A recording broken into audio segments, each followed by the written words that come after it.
You may be familiar with Milwaukee M18 fuel high torque, your first generation. Well, Milwaukee has upped their game and come out with generation 2. I'm Brian Esser from How To Automotive. I'm gonna walk you through the steps of what this gun can do. Here is a side-by-side view of generation 1 on the right and generation 2 on the left. And as you can see, generation 2 is slightly smaller. Here we have a top view, and if you look, you can see that it's about a 1/2 inch shorter. The generation 1 weighed in at 7 pounds 8 ounces with a 5 amp hour battery on it, and the generation 2 weighs in at 6 pounds 12 ounces, which makes it about 3/4 of a pound lighter than the old version. Generation 1 had 1100 foot-pounds of reversible nut braking torque. The generation 2 comes in at 1400 foot-pounds of nut braking torque, so about 300 foot-pounds more torque than the old version. Generation 1 had 700 foot-pounds of tightening torque. Generation 2 comes in at 1000 foot-pounds of tightening torque. Now in the next few clips, I'm going to put it to work and put it to the test and show you exactly what it can do in a real-world situation. We'll start off by removing a Honda crank bolt. 1400 foot-pounds of breakaway torque.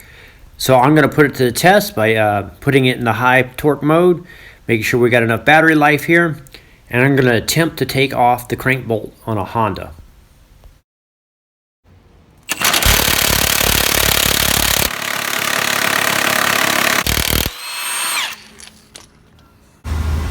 I want to demonstrate a cooler feature. Just going to switch the modes here to reverse mode, and I got a 12mm socket, and we're going to remove a small fastener. What this is going to do is I'm going to pull this trigger, and it's going to take it off at full speed, and as soon as it senses it break free, it'll slow the RPMs down from 1700 down to about 600 RPMs. So we'll crack it free. We'll give the trigger a full power trigger pull. So even with this giant 1400 foot-pound torque impact gun, you can use it on small fasteners such as that. This new feature is especially going to come in handy when working with wobbly sockets such as this here. That way the wobbly socket or the bolt doesn't get flung off at 1700 RPMs and possibly fly off and hit you in the face. So in this clip, I'm setting the gun to mode 4, which is the reverse removal mode.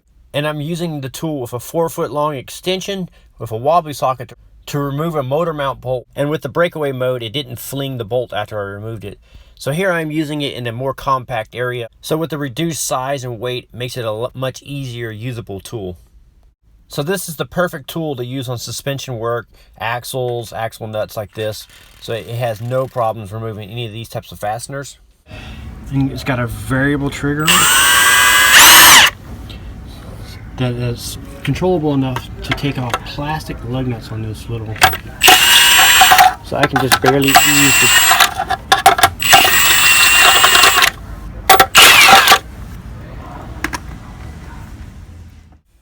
So in this clip, I'm going to take off a few lug nuts, which is not going to be a problem for the high torque.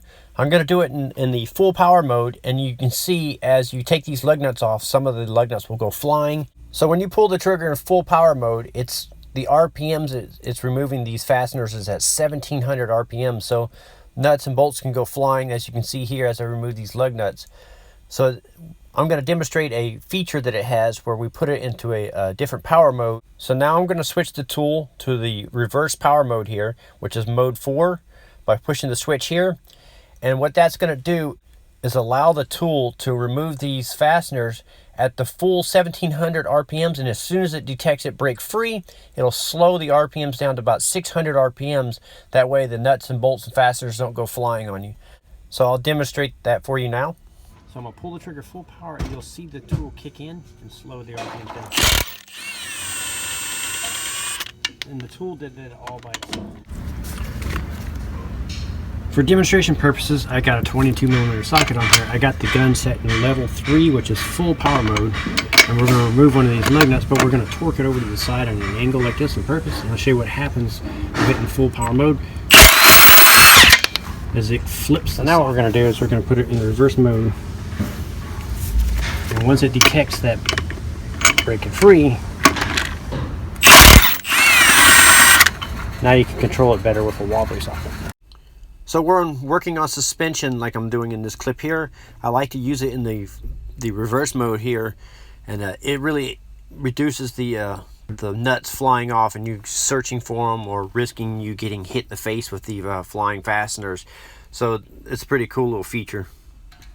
So if you're working in the automotive industry, using a tool like this on suspension work is going to be a great benefit to you. It's going to make things so much faster, more efficient for you, and no more dragging that hose around.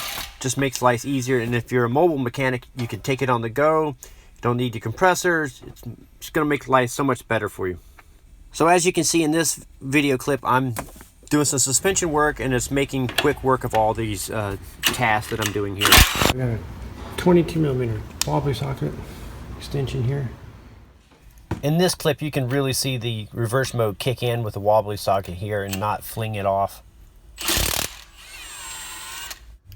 So as you can see here, I use the tool all day on all kinds of tasks, and it's very comfortable to use, and with that reduced weight, you can use it all day long. So one of the toughest things for any impact tool is extensions. When you put long extensions on them, it reduces the torque tremendously, and you can have trouble taking fasteners off.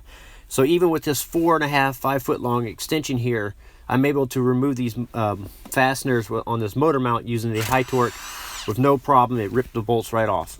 One other thing I wanted to mention about the tool is in mode 1, it allows you to control the torque. So when you're tightening fasteners, it can reduce it down to 100 foot-pounds, and in mode 2 reduces the tightening fastening down to about 700 foot-pounds. That way it gives you a little bit more control of the tool. So as an automotive technician, I highly recommend having this in your collection, and I will put links in the description of the video. That way if this tool matches up with your needs, you can find it there. I'm Brian Eslick from How To Automotive. I'd like to thank you guys for watching my videos, encourage you to subscribe, invite you to head over to the howtoautomotive.com website for more valuable videos like this, and I'd like to thank you again for watching.